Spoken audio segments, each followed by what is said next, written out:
Hello everyone, Tendy here, and today I'm reviewing Garry's mod. Yeah, that's right, I still make reviews for games even if my recent upload schedule says otherwise. And what better game to go with to mark my return to making reviews than a game that isn't really a game, but a mod for a game that somehow I've managed to sink nearly 3,000 hours into. Yeah, you really can't make this shit up.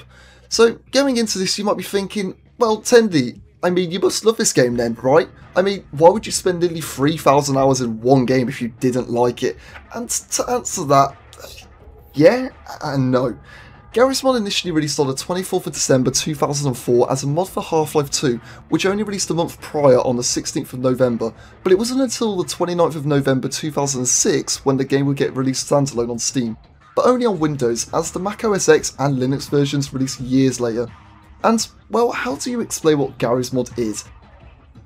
Well, I guess the only way you can explain it is as a sandbox game, but even then, not necessarily. You see, whilst Garry's mod doesn't rely on story objectives, it also can do so. And that's because Garry's mod isn't one game mode, but rather hundreds or thousands of them, with some of them including a narrative or others being just do whatever the fuck you want, and there's also RP. And honestly, it works in the game's favour completely. It gives the game an infinite amount of replayability, hence how I've put nearly 3,000 hours into it, and I'm bound to put way more into it. Now, seeing as Garry's mod is a mod for Half-Life 2, you can expect it to be basically the same as Half-Life 2 in the audio and graphics department, as it too utilises the Source engine, an engine that, whilst it is admittedly starting to show its age in some aspects, it's still quite impressive considering its age. So obviously, graphically it looks fine. I mean, it's nothing to rival the Order 1886 or Rise Son of Rome for example, but unlike those games, you can play it for more than 5 hours without seeing all the content or just being bored. And the audio, well, I mean, again, it's the audio from Half-Life 2, so I think the only way I can really sum it up there is, if you like the Half-Life 2 audio, you'll like the audio in Garry's mod. And those of you expected to go into this game expecting a stellar soundtrack that will really get you into the world of Garry's mod, I mean, that sentence is ridiculous. There is no soundtrack for Garry's mod, except maybe the Half-Life 2 soundtrack, and even then, I think that's only in the Half-Life 2 mode, which, yes, you can play through Half-Life 2 in Garry's mod if you have Half-Life 2 installed. And that's where I get into the part where I think Garry's mod falls into some issues. Because Garry's mod is essentially a modded version of Half-Life 2, you for some reason require Counter-Strike Source to play this game. What? Okay, that's not completely true, but it is highly recommended. You see, if you just buy Garry's mod and that's all you have installed in terms of games that run on the Source engine, you'll run into errors. Big red errors and a lot of pink and black squares.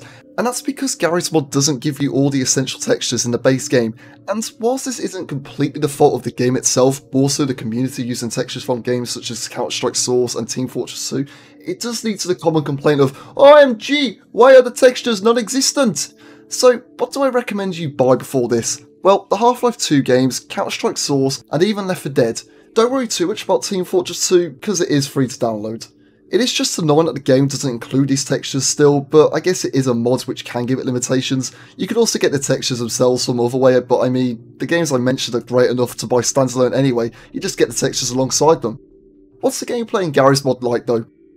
Well, it's Half-Life 2 but sandbox, so you could shoot, run, spawn stuff if you want, depending on the mode. I mean, in terms of gameplay, it's not far from your usual shooter. And you also don't spawn stuff in usually. The sandbox element is, well, sort of optional. As whilst the game does start in sandbox mode, you can change this into a variety of modes such as Trouble in Terrorist Town, Dark RP, Death Run, Jailbreak, Ragdoll Combat, and about 2 billion types of other role-playing modes. And that's only to name a very few. I would be here all day if I were to mention all the modes, because anyone can create their own modes, and they all have their own rules. For instance, Trouble in Terrorist Town is a game mode where there are traitors who are trying to kill innocents who must survive by getting evidence to find out who the traitors are before disposing of them, to put it simply. Death Run is essentially get from one end of the map to the other whilst trying to survive traps that are being activated by players. Ragdoll Combat is, well, you just throw yourself at other people and making them fly off the map to win. And there's the RP modes, which range from strict RP to, yeah, just strict RP. Okay, so this is where I sort of get a bit biased in my choice of modes in Garry's mod. I personally despise role-playing in Garry's mod, mostly because it's the range of modes where you basically can't be out of character or you'll be dragged away from wherever you were to a secluded zone to be told off by an admin, and it's where more issues arise with the game. The community in Garry's mods ranges from extremely friendly to straight out toxic. Now, all games have this issue, but Garry's Mod falls into the situation that it's basically unsolvable, and depending on your first experience with the game, it can ruin the game for you. Now, my experiences are mostly okay with Garry's Mod, but that's because I've mostly spent most of it in Trouble in Terrorist Town, a mode which I had some prior knowledge to before I played it, and if you don't know how to play it, then you'll most likely get banned depending on how strict the server is.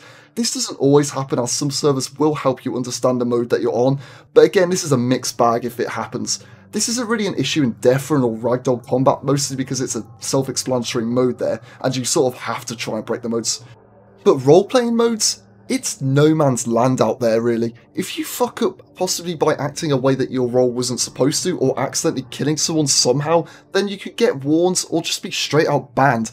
Again, it's honestly personal preference on what I like, but I don't like role-playing modes due to how strict they are. But even then, my overall experience with it in Garry's Mod has reinforced my hate on the mode, further aggravated by some really shitty admins who should clearly have not had that power, but that's more so a server-related thing, not the game's fault.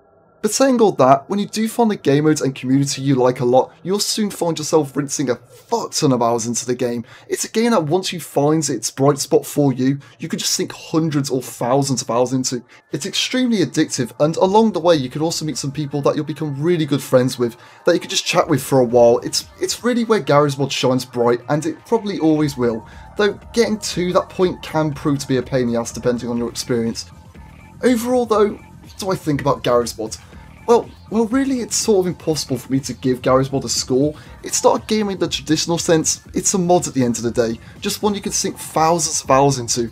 It's a game that really varies on the person playing it. You might love it or you might hate it, but at the end of the day you cannot deny its replayability that the game brings with it, even if it does have some issues that are introduced by the fact that it's held back by its engine or community sometimes.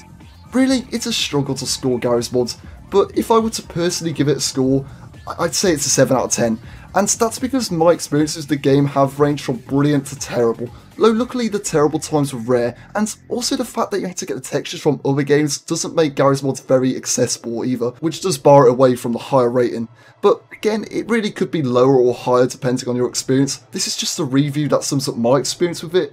I'd say either way that you should try it out, as it is an infinitely replayable game once you do find that mode that does connect with you. Anyway though, that's all for this review and the video. Did you enjoy it? What's your opinion on Garry's Mod? Do you agree with my score or not? Type it in the comments below, as I am always intrigued about what you have to say, and as always, if you did enjoy it, don't forget to like and subscribe, as it does help a ton.